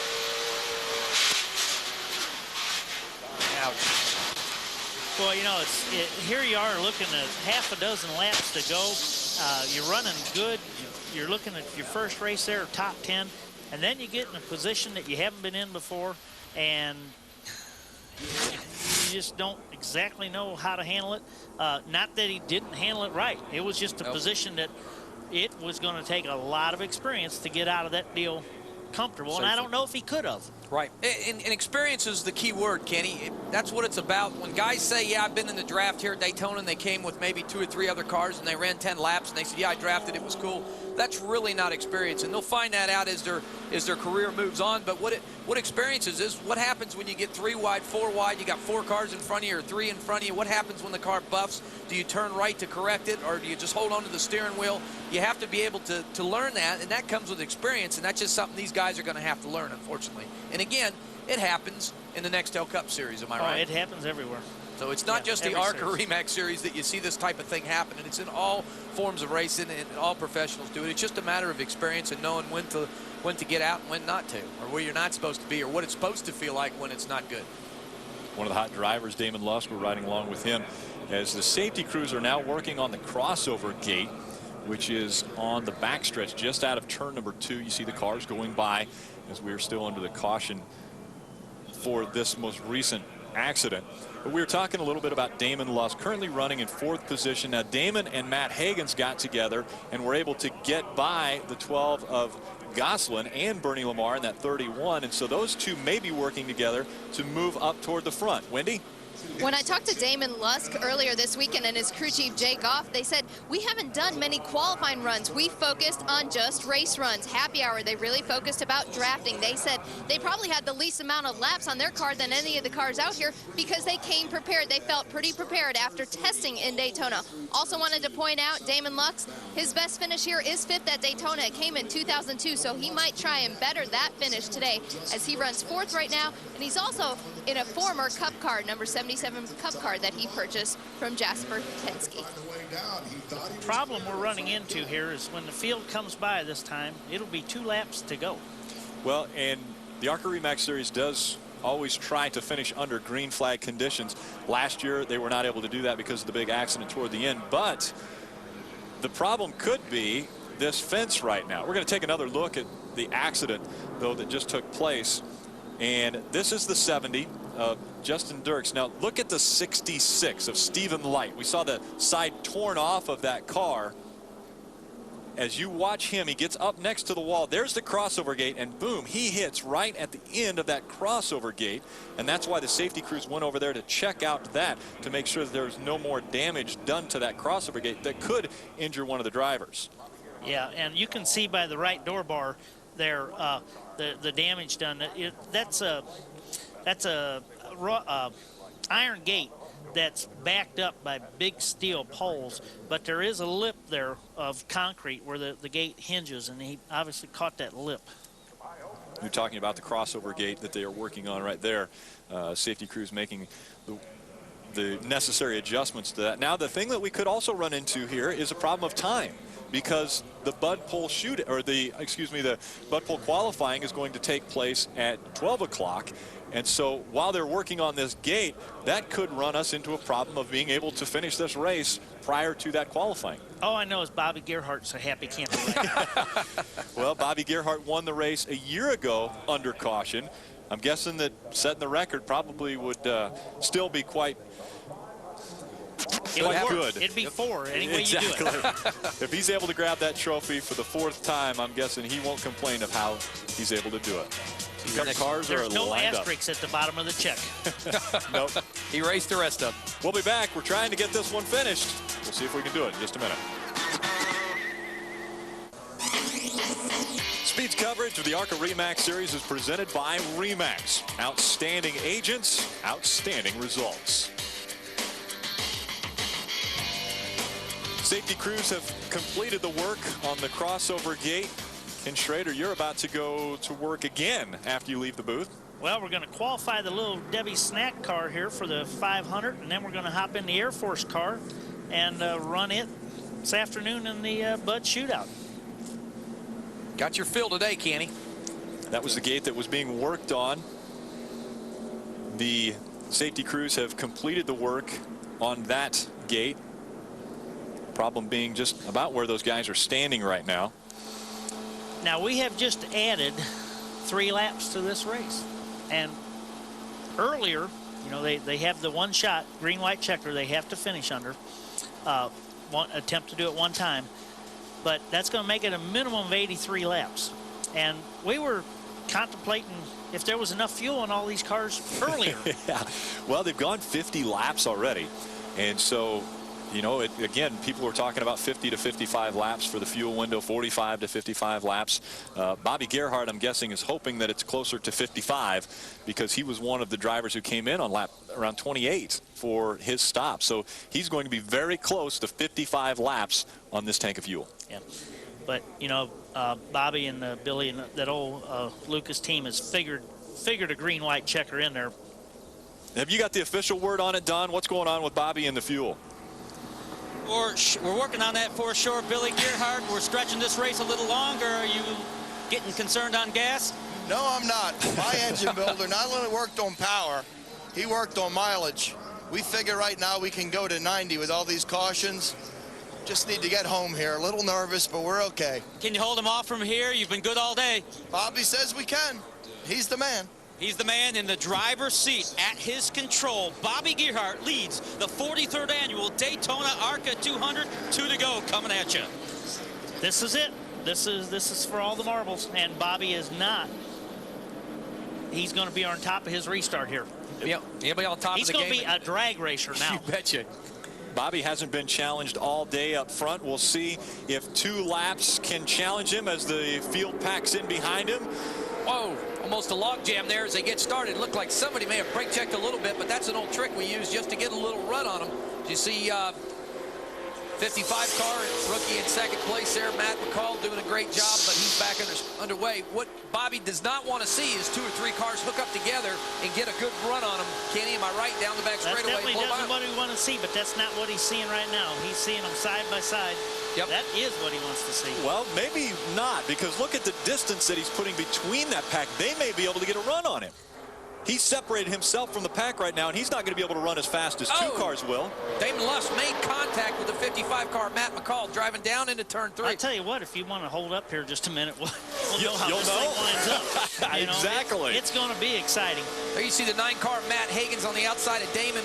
Earlier, Matt had a great run. These 2 cars, when they hook up together, they do go to the front. So it's important that Matt and Damon Luss do hook up together here, try and catch Bobby Gerhart. White flag has flown. Bobby Gerhart, 2.5 miles to go to claim his 4th victory at Daytona. Bobby so strong here with his experience. I don't see anybody getting by Bobby Gerhart this late in the game. He knows how to block. He knows what it takes to be in victory lane here, and it's going to be tough because no two cars have a run on Bobby Gerhart right now. Down the back stretch he goes. Half a lap at Daytona to claim his 4th victory. Matt McCall with an unbelievable run as a rookie here at Daytona. Has held on to the 2nd spot all day long, and now does he have anything I don't for think Bobby so. Gerhart? Matt McCall, Matt Hagan's, their tongues are hanging out on their motors right now. They do not have enough to pull up on the back of Bobby Gerhart. Bobby Gerhart comes out of turn number 4 into the tri-oval. It's going to be Bobby Gerhart setting a new record. Back-to-back wins at Daytona. Wow, great run for Bobby. Matt McCall doing an awesome job there in that Robert Yates entry. We see Billy Gerhart on the pit box just elated. And we know that Billy Gerhart will win the crew chief of the race award because they started on the pole and won the race. So obviously no positions changed there. They did a fabulous job. I think every one of those ARC competitors that finished this race did a good job. Yeah, they did. To me, it's been all up top.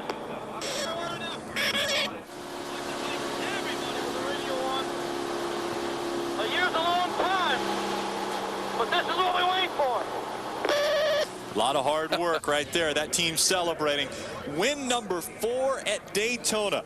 Bobby Gerhart putting his name into the record books. The most wins ever by one driver. And it coming off of the pole again. So back-to-back wins off of the pole for Bobby Gerhart. We want to congratulate Billy Gerhart, crew chief of the race. I'd like to thank Ken Schrader, Dan Pardis, Wendy Venerini, and Don Radebaugh.